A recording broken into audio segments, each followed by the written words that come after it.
Connected motion.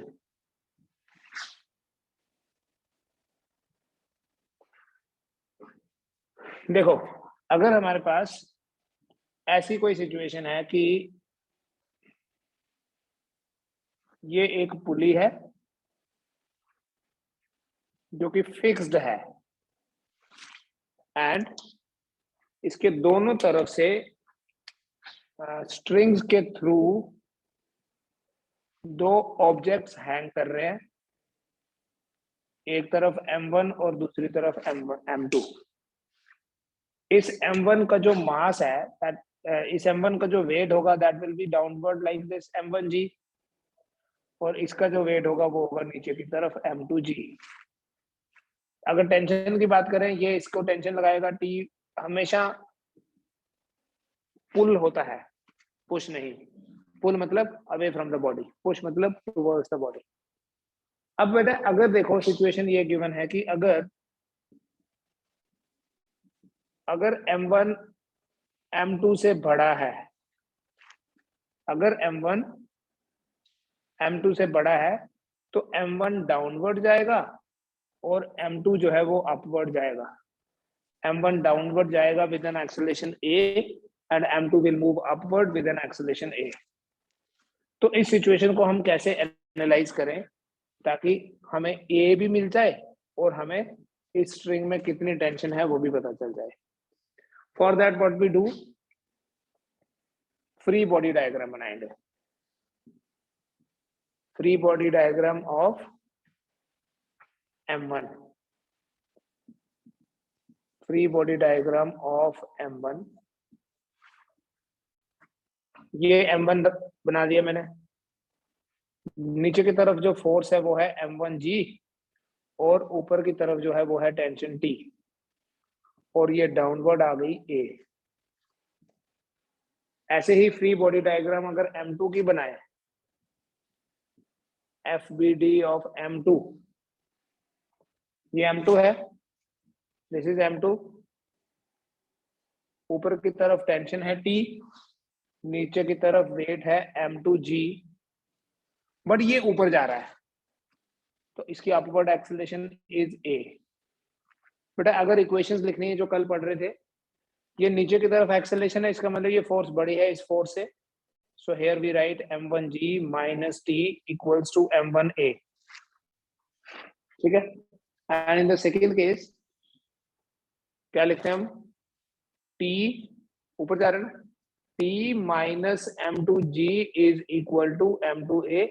ये मेरी second equation आ गई। इन दोनों इक्वेशंस को अगर हम ऐड करें, ध्यान से देखना, फिर हम रिजल्ट यूज कर लेंगे, रिमेंबर रखेंगे रिजल्ट को, एडिंग 1 and 2। अगर हम इन दोनों इक्वेशंस को ऐड करें, you will see M1G minus T, M1G minus T plus T minus M2G is equal to M1A plus M2A। T और T कट जाएगा तो क्या बोलेंगे बेटा, यहां से M1 minus M2 into G common equals to M1 plus M2 into A। तो आपके पास एक्सेलरेशन का फॉर्मूला आ जाएगा ऐसा,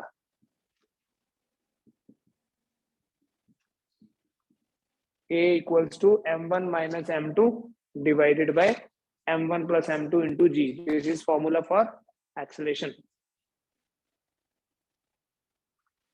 ठीक है, इसी एक्सेलरेशन को आप इनमें से किसी भी इक्वेशन में पुट करोगे ना तो आपको T मिलेगा, और ये T कितना मिलेगा, M1 इंटू M2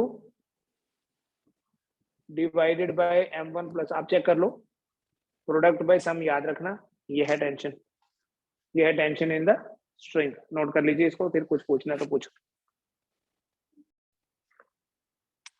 क्या क्वेश्चन आया हुआ पहले एक बार देखिए। अगर ये हमारे पास एक पुली है, आप अपने प्रीवियस पेपर जो आपको आपके पास है ना उनमें से देखो कौन से ईयर में। यहाँ एक ऑब्जेक्ट है जिसका मास है 2m और यहाँ एक ऑब्जेक्ट है इसका मास है m।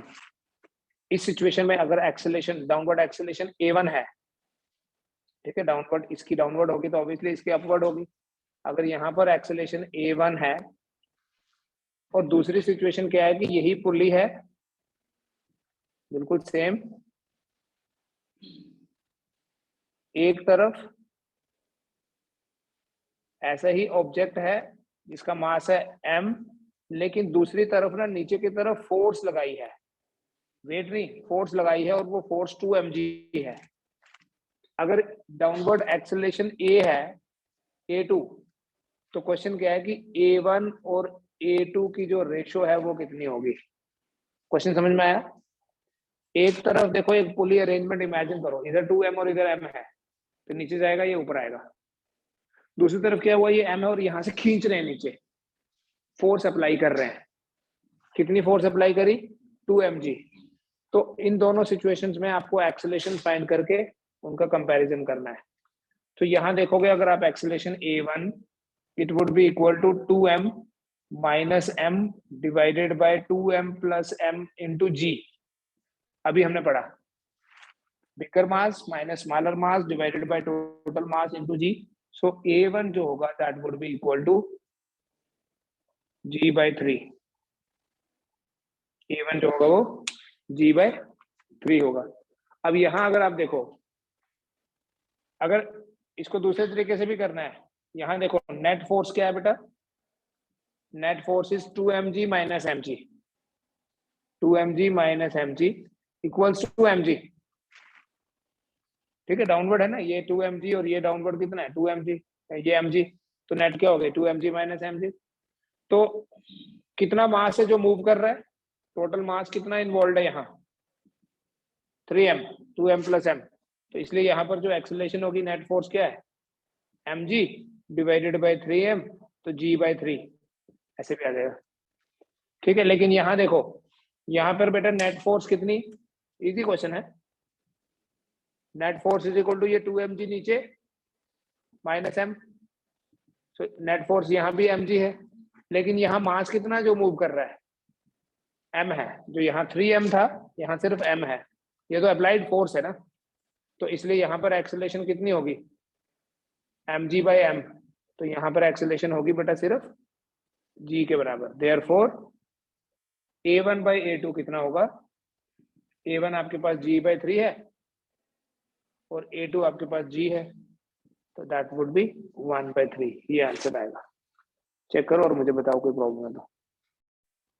ठीक है, यहाँ दोनों ऑब्जेक्ट्स मूव करने वाले हैं, यहाँ एक ही ऑब्जेक्ट है, दूसरा ऑब्जेक्ट कोई है नहीं, ये तो अप्लाइड फोर्स है, तो ये सिंपल है, इसका वेट इस अप्लाइड फोर्स को अपोज करेगा।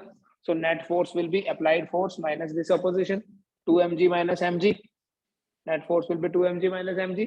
और मास कितना मूव करना है यहाँ सिर्फ m, तो इसलिए a2 कितना हो जाएगा mg by m that is g। So this way a1 by a2 will be, a1 आ गया g by 3 और a2 आ गया g only, so their ratio will be 1:3। बेटा ऐसी ही एक और सिचुएशन बताऊंगा। सपोज करें एक इंक्लाइंड प्लेन है,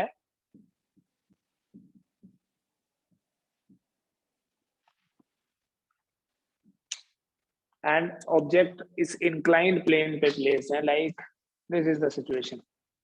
मान लो ये कोई इंक्लाइंड प्लेन है, एक ऑब्जेक्ट यहाँ पर प्लेस है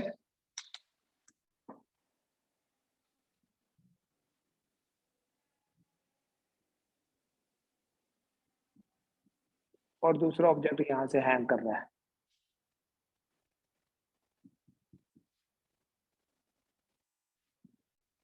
ये दोनों ऑब्जेक्ट्स जो हैं they are connected with the help of a string.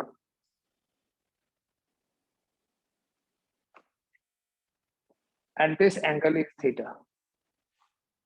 इसका मास है m1, इसका मास है m2।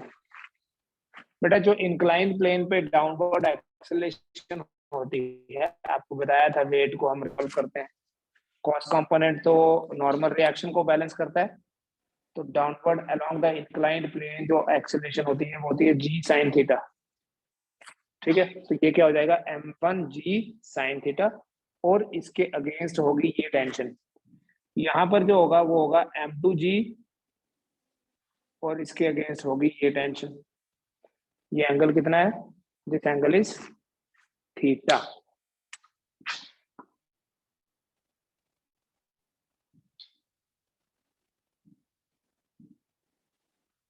ठीक है जी। अगर m1 m2 से बड़ा है तो ये इधर से नीचे जाएगा और ये ऊपर जाएगा। कोई डाउट तो नहीं इसमें? अगर m1 बड़ा है नीचे जाएगा, फ्रिक्शन नहीं है अभी, हम फ्रिक्शन को कंसीडर नहीं करते हैं। ठीक है, it will move like this. तो अगर आप फ्री बॉडी डायग्राम बनाओ, free body diagram of m1, तो ये m1 है, नीचे की तरफ जो फोर्स लग रही है वो है m1g साइन थीटा, और टेंशन इसके अगेंस्ट है, दिस इज टेंशन T, और ये इधर जा रहा है with an acceleration A। In the similar way, free body diagram of m2 is like this is m2, downward weight is m2g, और upward is tension T, और upward acceleration है A। अब अगर यहाँ इक्वेशन लिखनी होगी, क्या लिखूंगा बोलो? डाउनवर्ड जा रहा है ना,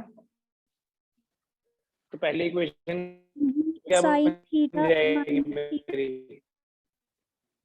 m1g sin theta minus T, very good, equal m1a, yes sir. और यहाँ क्या बनेगा? यहाँ बोलो। m2g minus T no, is T equal to minus m2g equal to m2a। जो एक्सेलेरेशन की डायरेक्शन है ना, वहां से स्टार्ट करना है आपने, आप बिगर फोर्स वो है, yes sir. So it is T minus m2g। यहाँ एक्सेलेरेशन डाउनवर्ड था, इसलिए m1g sin theta minus T। ठीक है जुल्फिकार, तो ये दो इक्वेशंस बन गई आपकी। इन दोनों इक्वेशंस को अगर आप ऐड करोगे तो ये माइनस T और ये प्लस T कैंसिल हो जाएगा, तो इन दोनों में से आप g कॉमन लेके लिख सकते हो, m1 minus m1 sine theta. क्या लिख सकते हैं बेटा? देखो, m1 sine theta minus m2g is equal to m1 plus m2 into a, which means that a is equal to m1 sin theta minus m2 divided by m1 plus m2 into g। ठीक है, इसको note भी करें, फिर इसी a को equation में put कर दें, किसी भी एक इक्वेशन में, और टेंशन के लिए भी फॉर्मूला कर लें। अभी नहीं करने की जरूरत है, बाद में कर लेना। ठीक है, मैं आपको डायरेक्ट भी बता सकता हूँ formula. It will be T equals to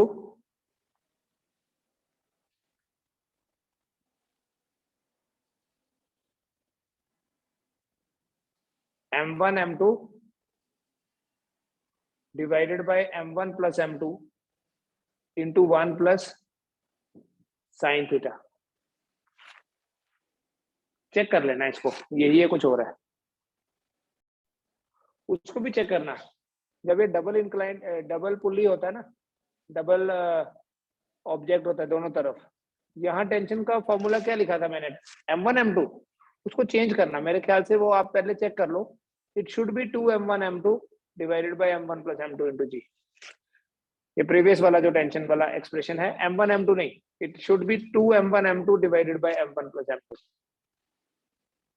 ठीक है, और यहाँ पर ये होएगा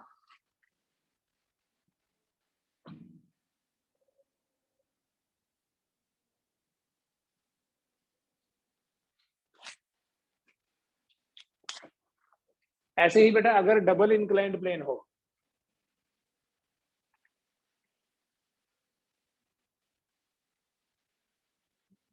double inclined plane,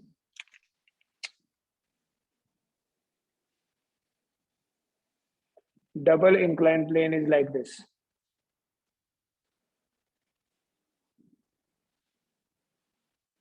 Suppose this angle is alpha, this angle is beta, यहाँ एक ऑब्जेक्ट है कनेक्टेड है दूसरे ऑब्जेक्ट के साथ with the help of a string.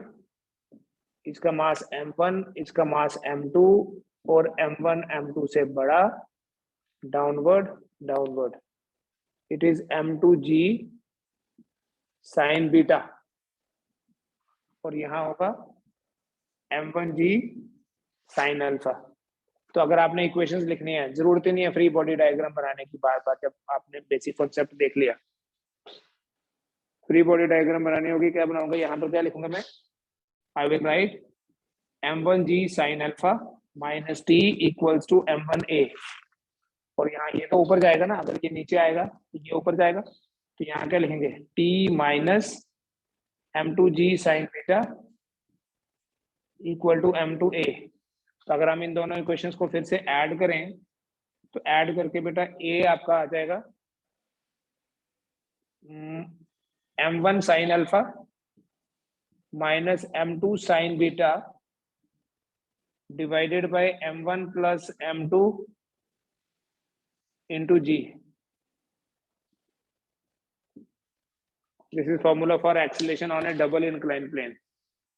और चेक कर लेना बेटा, जो टेंशन का फॉर्मूला होगा that would be equal to m1 into m2 divided by m1 plus m2 into sine alpha plus sine beta.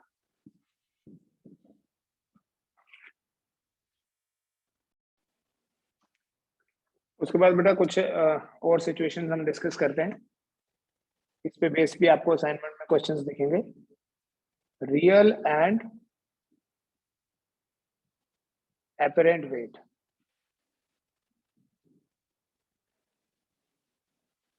Real and apparent weight, real weight and apparent weight। देखो, अगर मान लीजिए ये कोई वेइंग स्केल है और इस वेइंग स्केल के ऊपर कोई खड़ा हो जाता है,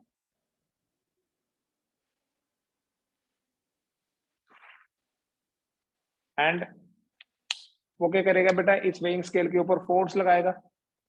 वो फोर्स कितनी होगी, वेट, दैट इज mg। और इसका जो रिएक्शन होगा वो अपवर्ड होगा r। यहाँ जो w है, जो w इक्वल्स टू mg है, this is called as the actual weight. w equals to mg is actual weight. और जो r है, r is apparent weight। What is r? It is apparent weight। किसी भी normal situation में आपको पता है to every action there is equal and opposite reaction, तो जो apparent weight है वो mg के बराबर है। लेकिन अगर हम किसी लिफ्ट के अंदर बात करें, इन ए लिफ्ट, अगर हम बात करें किसी लिफ्ट में, तो r mg के बराबर हो भी सकता है, नहीं भी हो सकता। मान लेते हैं हमारे पास एक लिफ्ट है, in a lift accelerating upward with an acceleration a। अगर कोई लिफ्ट है जो ऊपर की तरफ एक्सेलरेट हो रही है और उसकी अपवर्ड एक्सेलरेशन कितनी है, उसकी अपवर्ड एक्सेलरेशन है a, the situation is like this. कि ये हमारे पास एक लिफ्ट है, ठीक है, पूरा इसका मैकेनिज्म होता है लिफ्ट में, अंदर पुलिस का एंड एवरीथिंग। इस लिफ्ट के अंदर एक वेइंग स्केल है, इस वेइंग स्केल के ऊपर कोई आदमी खड़ा हो जाए,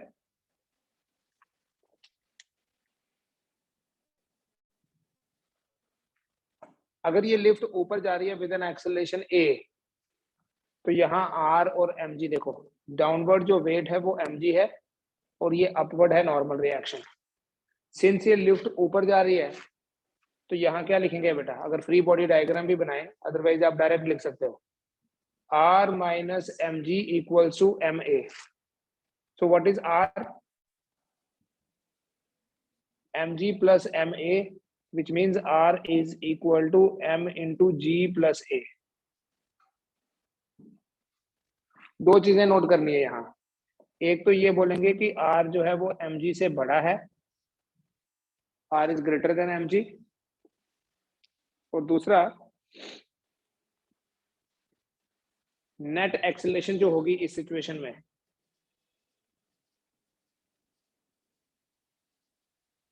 net acceleration will be equal to g plus a. Net acceleration कितनी होगी? g plus a. कैसे?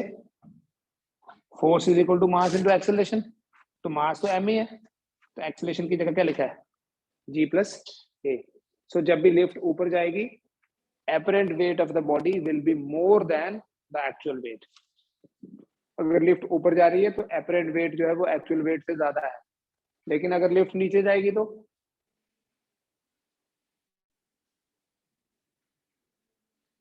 देखते हैं, मैथमेटिकली करके देखेंगे। अगर ये लिफ्ट नीचे जा रही होती है, सपोज ये लिफ्ट है, ठीक है, और ये नीचे जा रही है विद एन एक्सेलरेशन a, तो इस डाउनवर्ड गोइंग लिफ्ट में कोई ऑब्जेक्ट यहां रखो, ठीक है, this is mg, this is r, तो यहाँ क्या बोलेंगे हम? mg minus r equal to ma downward,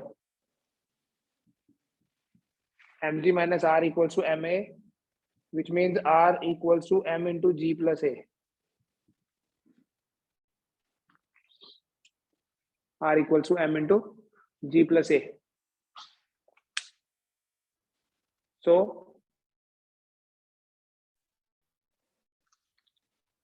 ji sorry उल्टा लिख दिया ना, r उधर जाएगा पॉजिटिव हो जाएगा, so r will be m into g minus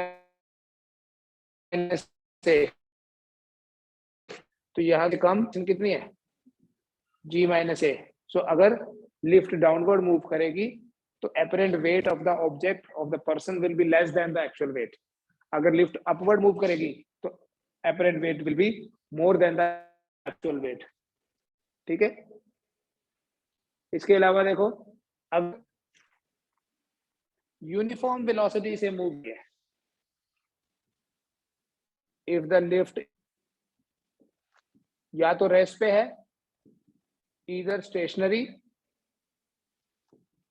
और मूविंग विद यूनिफॉर्म वेलोसिटी, या तो लिफ्ट स्टेशनरी है या यूनिफॉर्म वेलोसिटी से मूव कर रही है, तब a 0 होगा, और बेटा अगर a 0 होगा ना, तब r जो है that would be equal to mg. तो एक्चुअल वेट और एपरेंट वेट जो है वो बराबर ही होंगे। अगर लिफ्ट यूनिफॉर्म वेलोसिटी से मूव करेगी तो apparent weight will be equal to the actual weight. और अगर last case, if the supporting the lift breaks,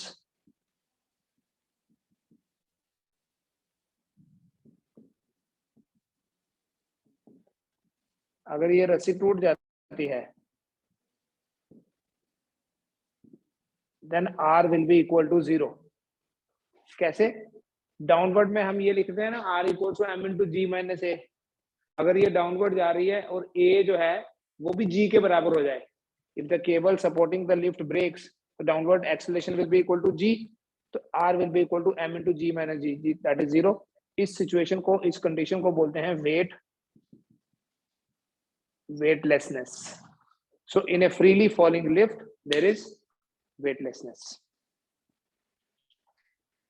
ठीक है, तो कंक्लूजन क्या निकला बेटा?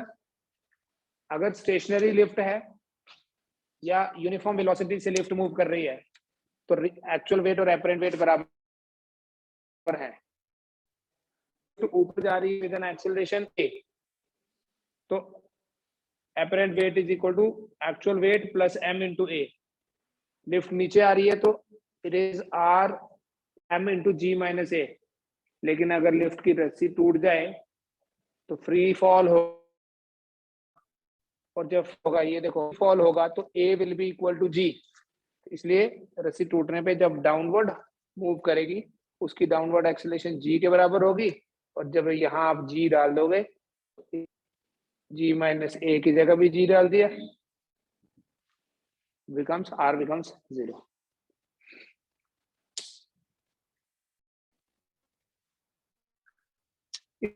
इसी से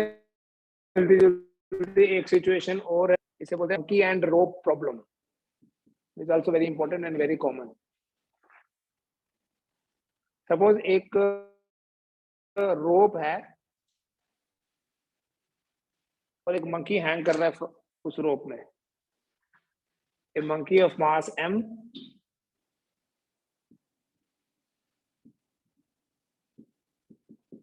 is hanging from a rope। ठीक है, ये रोप है एंड सपोज कोई मंकी यहाँ है, इस मंकी का मास है m, तो वेट कितना होगा इस mg। तो इस रोप में जो टेंशन होगी की तरफ, पुल टेंशन इन द रोप कितनी हुई, T इक्वल्स टू mg। ठीक है, मंकी स्टेशनरी है, monkey just holding the rope, ऐसे पकड़ के खड़ा है। मंकी हो क्वेश्चन में कोई फायरमैन देख रहा है, एक फायरमैन केबल से चढ़ के ऊपर जा रहा है, ठीक है, तो उस सिचुएशन को भी ऐसे ही एनालाइज करना है आपने। ये पहला केस। दूसरा, अगर ये मंकी ऊपर जाता है, if the monkey moves up with an acceleration a, मान लो ये मंकी ऊपर जाने लगा a एक्सेलरेशन के साथ, तो क्या लिखेंगे बेटा, t minus mg equals to ma। करेंगे ऐसा, अपवर्ड फोर्स है t, downward is mg, t minus mg is equal to ma। तो t कितना हो जाएगा, m into g plus a, ऐसे बोलो, t equals to mg plus ma। तो हम यहां बोलेंगे कि t जो है that is greater than mg।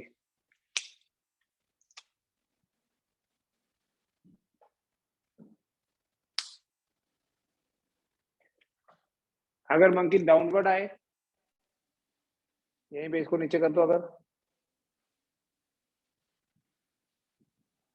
if the monkey moves down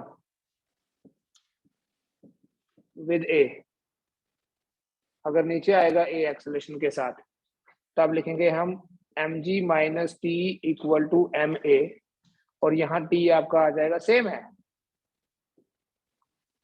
सिर्फ r की जगह t बोलना है, सिचुएशन अलग है, बाकी एक्सप्रेशन सेम आएगा। और अगर if the monkey leaves the rope, t will be equal to 0। रस्सी छोड़ेगा तो स्ट्रिंग थोड़ी ना टाइट रहेगी, तो जब रस्सी छोड़ दी, स्ट्रिंग जो है ढीली हो गई, और उसी ढीली स्प्रिंग में जो टेंशन है वो नहीं हो सकती, तो tension will be equal to 0। ठीक है, पहले केस में मंकी हैंग कर रहा है, t इक्वल टू mg। ठीक है, हैंग कर रहा है मतलब रेस्ट पे है। लेकिन अगर मंकी कांस्टेंट वेलोसिटी से मूव करे, if the monkey moves with constant velocity, चाहे वो अपवर्ड है या डाउनवर्ड है, a 0 होगा, तो उस सिचुएशन में t जो है वो किसके बराबर होगा, mg के बराबर। ठीक है, ये सिमिलर सिचुएशंस हैं, you will find these situations in different questions. ठीक है, अब आप कल के लिए यही एक्सरसाइज करो सॉल्व जो आपको दी हुई है, एंड मंडे को हम वो डिस्कस करेंगे पहले, फिर आगे चलेंगे। Thank you.